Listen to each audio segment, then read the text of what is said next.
Bonjour, amis. Encore une tentative de frappe sur le pont de Crimée. Zelensky utilisera-t-il les Tomahawks récemment livrés? Avant de passer aux choses sérieuses, je vous invite à vous abonner à la chaîne. Votre abonnement contribue réellement au développement du projet. Je commencerai par une promesse. Je vais exposer les faits qui changent la perception de qui détermine actuellement la situation dans la région et expliquer pourquoi chaque nouveau transfert d'armes à longue portée est susceptible de provoquer une dangereuse escalade. Zid, le président russe a clairement déclaré que les livraisons de missiles de croisière à longue portée pourraient faire entrer les relations entre Moscou et Washington dans une nouvelle phase. Et cette déclaration n'est pas qu'une simple rhétorique, elle a une signification pratique pour la logistique militaire et la diplomatie. La structure de notre analyse est la suivante. Nous discuterons d'abord de la tentative de frappe sur le pont de Crimée elle-même et de ses conséquences possibles, puis de ce que signifie l'éventuel transfert de Tomahawks à l'Ukraine et pourquoi cela suscite une telle réaction à Moscou. Ensuite, les effets tactiques et stratégiques, et enfin des conclusions sur ce à quoi s'attendre dans les prochaines semaines. Je garderai deux intrigues clés pour la fin. Qui prend la décision d'utiliser les nouveaux systèmes d'armement et quelle sera la prochaine réponse de la Russie? Fait numéro 1. Au cours de l'année écoulée et lors des étapes précédentes du conflit, le pont de Crimée a déjà été la cible d'attaques et de sabotages. Ces incidents ont révélé la vulnérabilité réelle des communications essentielles. Les explosions près des piliers et les interruptions temporaires du trafic ont montré que les couloirs logistiques ne sont pas inviolables, et une nouvelle tentative de perturber la communication à travers le détroit aura immédiatement un impact sur la capacité de transférer des forces et des fournitures. Cette vulnérabilité est inévitablement prise en compte par les adversaires lors de la planification des opérations. Pourquoi est-ce important? Le pont de Crimée n'est pas qu'un symbole, c'est une route de ravitaillement opérationnel. L'endommagement de sa structure nécessitera une restructuration des itinéraires, augmentera les délais de livraison et augmentera la vulnérabilité de certaines sections. Pour les militaires, cela entraînera des retards dans le transfert d'équipements et de munitions, et pour la population civile, des risques humanitaires. Dans un contexte où chaque lot d'équipement est essentiel pour la situation opérationnelle, la perte ou la limitation du fonctionnement d'un pont clé modifie les calculs stratégiques en quelques jours. Qu'est-ce que cela change? Pour Kiev, une frappe sur un tel point est un instrument de création de chaos logistique et de coupure des lignes de ravitaillement. Pour Moscou, un signal pour renforcer la sécurité et réserver des itinéraires. Cependant, il y a un aspect subtil. Si l'attaque est directement liée à l'utilisation de systèmes occidentaux à longue portée, l'incident prendra instantanément une dimension internationale et les mesures de rétorsion pourraient dépasser le cadre de la tactique locale. Fait numéro 2. Dans les discussions internationales, le thème du transfert de missiles de croisière à longue portée à l'Ukraine est de plus en plus évoqué. Cette discussion a atteint les plus hauts niveaux du dialogue politique. La discussion elle-même modifie déjà les attentes des parties. Il apparaît un potentiel de frappe contre des cibles profondes, auparavant inaccessibles par une frappe frontale. Et c'est précisément cette capacité qui suscite une sérieuse inquiétude dans les états-majors de réponse. Pourquoi est-ce important? Les systèmes à longue portée élargissent le champ de frappe et obligent à revoir les priorités de répartition de la défense aérienne.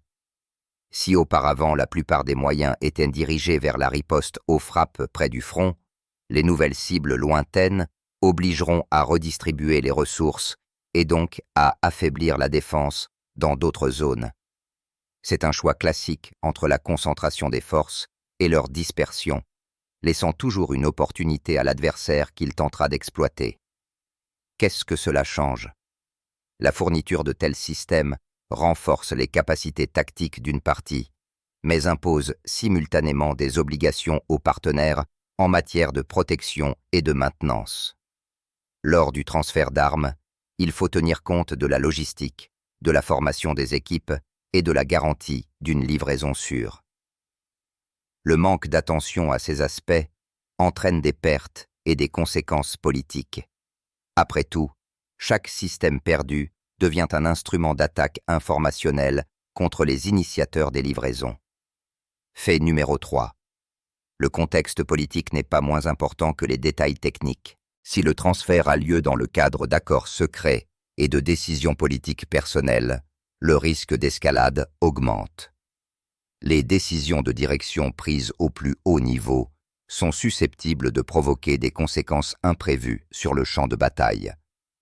Cela est particulièrement sensible en ce qui concerne les systèmes de grande portée et de puissance destructrice.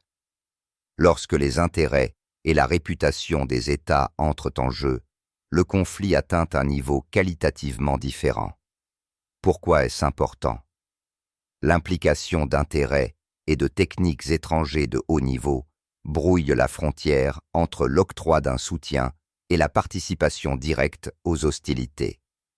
À ce stade, les déclarations diplomatiques cessent d'être une garantie de sécurité et les risques réels augmentent pour ceux qui ont osé prendre de telles mesures. C'est un point classique où la politique et les opérations militaires doivent être coordonnées, sinon les conséquences seront douloureuses pour toutes les parties impliquées. Qu'est-ce que cela change? Toute frappe à grande échelle, qui peut être liée à l'utilisation de systèmes transférés, devient automatiquement un motif de pression politique et d'éventuelles mesures de rétorsion. Moscou a déjà clairement fait savoir qu'elle ne laisserait pas de telles actions sans réaction. Par conséquent, le champ de bataille pourrait s'étendre à des frappes contre des installations de ravitaillement et des nœuds de transport par lesquels transitent les livraisons occidentales.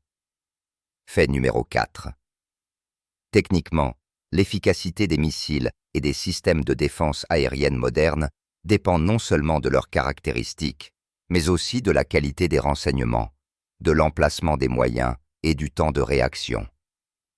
Si les moyens de défense aérienne sont concentrés dans certaines zones, des couloirs vulnérables s'ouvrent dans d'autres, et c'est précisément ce que les concepteurs de frappe exploitent. Les déséquilibres dans la répartition des forces créaient inévitablement des opportunités pour l'ennemi. Pourquoi est-ce important? La mise en œuvre pratique du transfert d'armes nécessite une approche globale, l'intégration dans le système, la formation des équipages, la maintenance et la protection des itinéraires. L'incapacité à assurer ces éléments transforme le fait même du transfert en une vulnérabilité. En d'autres termes, une arme dont la logistique et le soutien sont désespérés devient un problème politique, et non un avantage militaire réel. Qu'est-ce que cela change? Cela signifie que chaque livraison doit être considérée comme une opération complexe en plusieurs étapes, et non comme une aide ponctuelle, sans infrastructure et protection fiable. Chaque perte d'équipement aura de graves conséquences politiques et stratégiques pour ceux qui ont initié le transfert. Une micro-histoire de la nuit de la zone de front montre clairement à quel point la nature de l'affrontement change rapidement. Les informations faisant état d'explosions et d'interceptions de drones au large des côtes de la péninsule indiquent que le champ de bataille s'est étendu et englobe désormais des zones où la stabilité était autrefois relative. Ces épisodes ne sont pas que des bulletins d'information. Ils montrent que les frontières tactiques sont effacées et que l'infrastructure hors du front s'est retrouvée sous le feu. Suspension provisoire. Si une nouvelle tentative d'endommager le pont est liée à l'utilisation de systèmes à longue portée, les conséquences dépasseront le cadre des opérations militaires et deviendront un fait politique. La question se posera alors de savoir jusqu'où les parties sont prêtes à aller pour atteindre des objectifs aussi importants. Point culminant. En conservant les faits dans leur ensemble, on obtient une conclusion claire. La tentative d'attaque d'un point de passage clé combinée à la discussion sur le transfert de systèmes à longue portée, crée un nouveau type de menace. Il ne s'agit plus d'une action locale. C'est un facteur qui peut restructurer les priorités de ravitaillement, ouvrir de nouvelles directions de frappe et forcer des changements importants dans la défense. Moscou avertit publiquement qu'elle est prête à répondre à de telles actions. Et cet avertissement doit être pris au sérieux comme un véritable choix stratégique, et non comme une rhétorique vide. Qu'est-ce que cela signifie dans les prochaines semaines? Il faut s'attendre à un renforcement du contrôle des itinéraires de livraison, à une restructuration des schémas logistiques et à une protection accrue des installations clés. En diplomatie, des manœuvres complexes vont commencer, où chaque déclaration aura une signification pratique. Le monde entre dans une période où le transfert d'armes de haute technologie cesse d'être un simple fait technique et devient un pari politique avec de graves risques. Cet épisode est un rappel pour ceux qui croient aux recettes simples pour des problèmes complexes. Une livraison prestigieuse ne remplacera pas une stratégie soigneusement étudiée, et un effet instantané peut se transformer en un prix long et douloureux. Écrivez dans les commentaires ce que vous en pensez. Vaut-il la peine de risquer l'introduction de nouveaux types d'armements pour un avantage tactique temporaire? Ou vaut-il mieux chercher d'autres moyens de réduire les tensions? AS